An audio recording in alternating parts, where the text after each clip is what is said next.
শুধু যে শিক্ষাক্ষেত্রে কেন্দ্রীয় সরকার বিজেপি শাসিত রাজ্যকে পয়সা দিচ্ছে, অন্যান্য রাজ্যকে দিচ্ছে না, অবিজেপি শাসিত রাজ্যকে দিচ্ছে না, শুধু এখানেই থেমে যায়নি এই বৈষম্য। পুলিশের যে ভূমিকা, সেই ভূমিকাতেও বৈষম্য দেখতে পাওয়া যাচ্ছে। একনাথ শিন্ডেকে গদ্দার বলেছিলেন স্ট্যান্ড আপ কমেডিয়ান কুনাল কামরা। শিন্ডের শিবসেনা তারপর হুমকির পর হুমকি দিয়েছে কামরাকে, টলেননি তিনি। সেটা মাথা রেখেই কি কামরাকে তলবের পর তলব করছে মুম্বাই পুলিশ? সত্যি মুম্বাই পুলিশের তৎপরতা অন্তত এক্ষেত্রে চোখে পড়ার মতো। যদিও অন্যান্য বহু গুরুত্বপূর্ণ মামলাতেই তাদের ঢিলেমিও চোখ এড়িয়ে যায়নি খোদ বম্বে হাইকোর্টের। 2025-এর টোরেস ইনভেস্টমেন্ট কেলেঙ্কারির ঘটনায় বম্বে হাইকোর্ট তো সরাসরি বলেছিল পুলিশ তাদের দায়িত্ব পালন করেনি। এরকম ঘটনা আরও আছে। তবে কেন কামরার ব্যাপারে এত হুড়োহুড়ি মুম্বাই পুলিশের? কোন দলের চাপ আছে তাদের ওপর? কোন কোন নেতার চাপ আছে?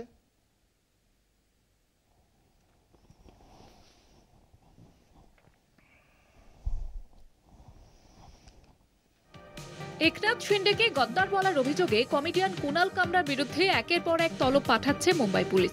ইতিমধ্যেই 3 বার ডাকলেও হাজির হননি কামরা। 5 এপ্রিল বম্বে হাইকোর্টে তিনি আবেদন করেছেন যাতে তার বিরুদ্ধে দায়ের হওয়া এফআইআর বাতিল হয়। আদালত কি সিদ্ধান্ত নেবে সেটা বিচার ব্যবস্থার বিষয়, কিন্তু প্রশ্ন উঠছে একটি মন্তব্যের জন্য এতটা তৎপর মুম্বাই পুলিশ, অথচ অন্য একাধিক গুরুতর অভিযোগে তাদের ভূমিকায় বা কেন এত ঢিলেঢালা? 22 জানুয়ারি 2025 টোর্স ইনভেস্টমেন্ট কেলেঙ্কারিতে দ্রুত ব্যবস্থা না নেওয়ায় বম্বে হাইকোর্ট মন্তব্য করে পুলিশ তাদের দায়িত্ব পালন করেনি। 10 জানুয়ারি এনসিপি নেতা বাবা সিদ্দিকীর ছেলে জিশান অভিযোগ করেন তার বাবার রহস্য মৃত্যুর তদন্তে পুলিশের নিষ্ক্রিয়তা নিয়ে। তিনি মুখ্যমন্ত্রীর দ্বারস্থ হন। মুম্বাইয়ের চিরাগনগর থানা, যেখানে এক সাধারণ নাগরিকের অভিযোগ নিয়ে কোনো ব্যবস্থাই নেয়নি পুলিশ। রাজ্য মানবাধিকার কমিশন জানুয়ারির শেষের দিকে নির্দেশ দেয় 27 ফেব্রুয়ারির মধ্যে তদন্ত রিপোর্ট জমা দিতে হবে।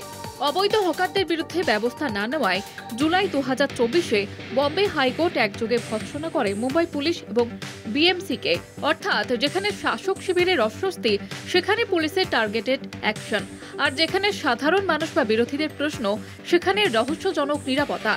কুনাল কামরার কণ্ঠরোধে সক্রিয়তা, অথচ হাজারো নাগরিক অভিযোগে নিশ্চুপ মুম্বাই পুলিশ।